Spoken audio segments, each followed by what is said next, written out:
Hey guys, it's Mickey, and today is day one of the Catch-Up Readathon. The purpose of this event, hosted by Sophie from the Book People, linked down below, is to help you catch up on that book that you've been putting off and putting off and putting off. Today's challenge is to read the book that's been on your shelf the longest, and that's how I ended up with a very old and very dusty copy of Little Woman by Louisa May Alcott. This is my mother's copy, and it's filled with beautiful illustrations.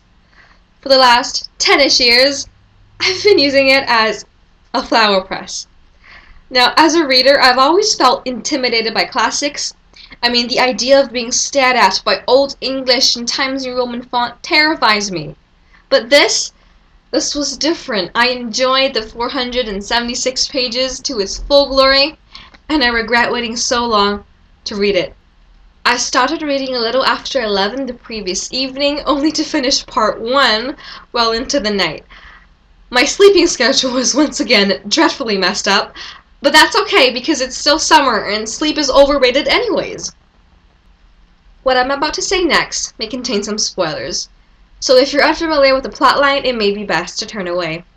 Out of the 4 March sisters, Beth was my favorite. No contest there. Although she leaned a little too on the whole angelic side of the spectrum to have survived in Alcott's more realistic world, her death still came as a shock to me.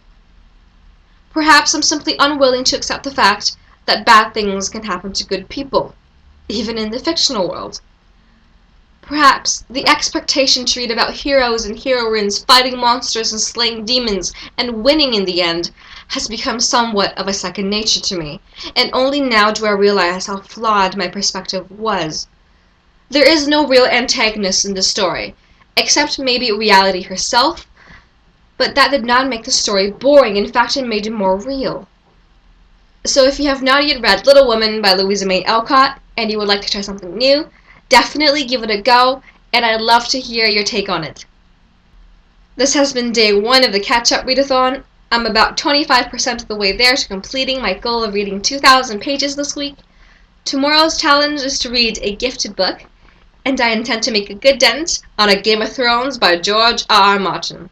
So until tomorrow, thank you for watching and happy reading.